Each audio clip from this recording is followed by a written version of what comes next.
Të nderuar shikues, përshëndetje, jeni me edicionin e lajmeve të orës 11. Ish presidentja e Kosovës Vjosa Osmani ka njoftuar se mbrëm ka pranuar një letër nga presidenti amerikan Donald Trump. Ajo ka shkruar në rrjetin social Facebook se lidhjen e fortë të Kosovës me Amerikën do të ruajmë bashk sot e përherë.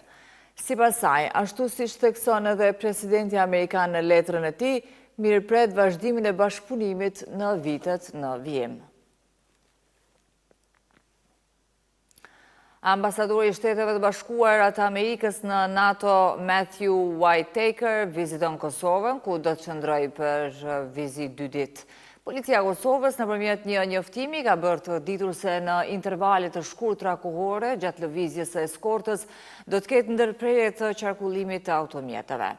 Sipas policisë, janë ndërmarrë masa të shtuara për ruajtjen e rendit dhe të qetësisë publike, si dhe për menaxhimin e trafikut gjatë lëvizjes që do të jetë ndërprerje e përkohshme e trafikut në disa segmente rrugore. Shefja në detyrë e zyres së Bashkimit Evropian në Kosovë, Eva Pallatova, është takuar me kryeministrin Albin Kurti, ku është diskutuar për proceset zgjedhore në vend. Sipas një njoftimi të publikuar nga misioni BE-s në Kosovë, Pallatova ka prezantuar raportet e gjetjeve të misionit të ekspertëve të zgjedhjeve të Bashkimit Evropian rreth zgjedhjeve të fundit lokale dhe parlamentare në Kosovë. Në këtë takim është theksuar edhe nevoja për depolitizimin e Komisionit Qendror të Zgjedhjeve, duke u theksuar rëndësia e tij si garantuesi i integritetit të procesit zgjedhor.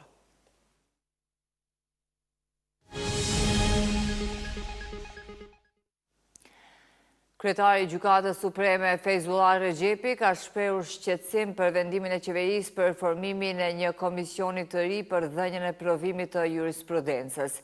Sipas reagimit, vendimi konsiderohet i pabazuar dhe ndërhyrje në kompetencat e institucioneve të pavarura, duke theksuar se komisioni ekzistues ka vepruar në përputhje me ligjin dhe pa ndërhyrje në procesin e vlerësimit.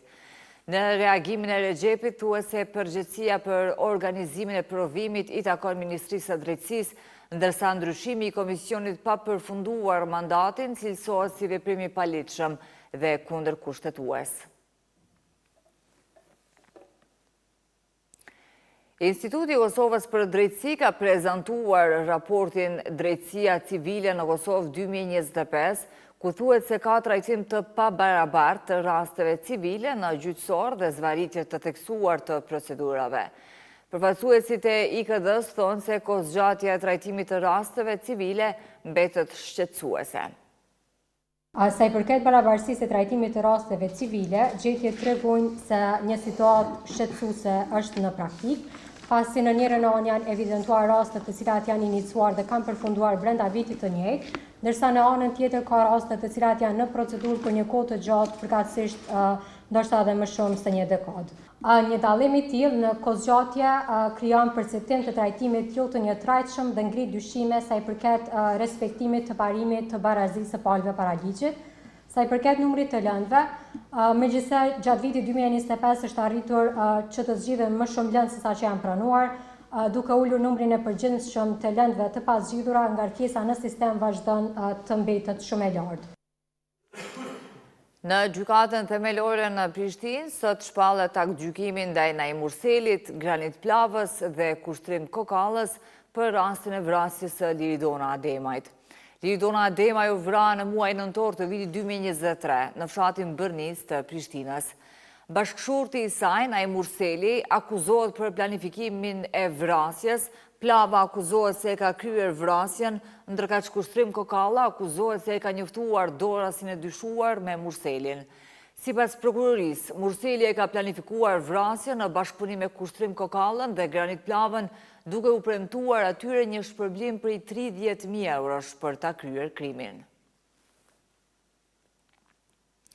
Kuvendi i Kosovës do të mbajë seancë jashtëzakonshme plenare. Në njoftimin e Drejtorisë për Medie dhe marrëdhënie me publikun në Kuvendin e Kosovës, në këtë seancë do të ketë vetëm një pikë në rendin e ditës që është çmimi dhe faturimi i energjisë elektrike për konsumatorët. Ndërkaq dje në mbledhjen e kryesisë së kuvendit është vendosur të mbahen edhe 3 seansa të tjera, njëra prej tyre do të jetë solemne dhe do t'i kushtohet ish-kongresistit amerikan Eliot Engel.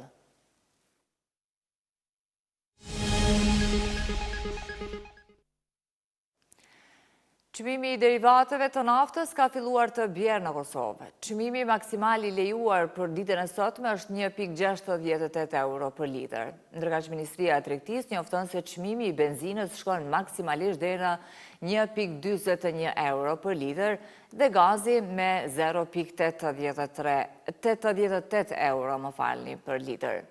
Javët e kaluara, çmimet e karburanteve, sipas autoriteteve zyrtare, kanë shkuar deri në 1,91 euro. Policia e Kosovës njofton se brenda 24 orëve janë regjistruar 55 aksidente, 22 me persona të lënduar dhe 33 me dëme materiale. Gjatë kësaj periudhe kohore, policia ka shqiptuar 2000 gjoba në trafik. Gjithashtu në 24 orët e fundit, policia njofton se ka arrestuar 20 persona për vepra të ndryshme penale, 17 janë dërguar në mbajtje.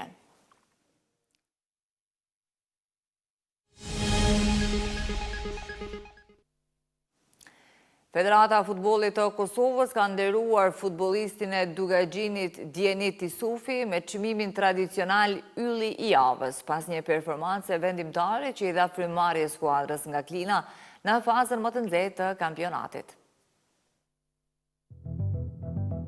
Federata e Futbollit të Kosovës ka ndarë çmimin tradicional Ylli i javës për gjiron e 29 të Superligës. Ky vlerësim, i cili i dedikohet futbollistit me performancën më spikaqe, ka shkuar për herë të dytë këtë sezon te mbrojtësi i Dugaxhinit Djenit Isufi. Isufi ishte figura qendrore në fitoren e rëndësishme që skuadra e tij arriti në udhëtim kundër Gjilanit me rezultat 3-2.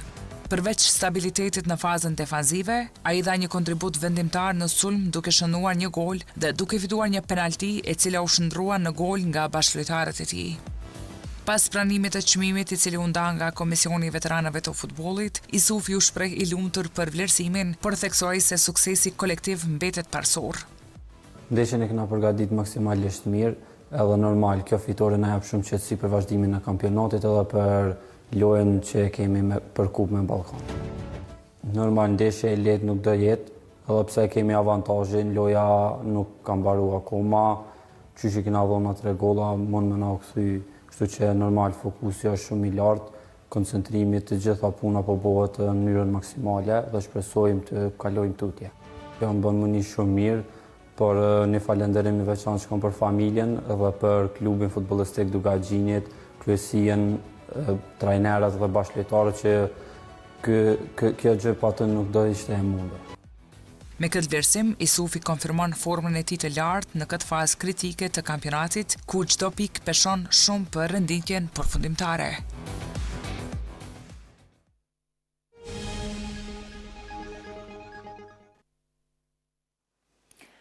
Zyrtarët të Shteteve të Bashkuara të Amerikës janë optimistë sa i përket marrëveshjes me Iranin, por bisedimet mbesen ende të pasigurta me deklarata kontradiktore nga palët, derisa afrohet fundi i armëpushimit.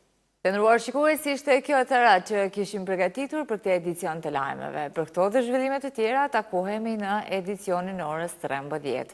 Ne ju falenderojmë për vëmendje. Mirupafshim.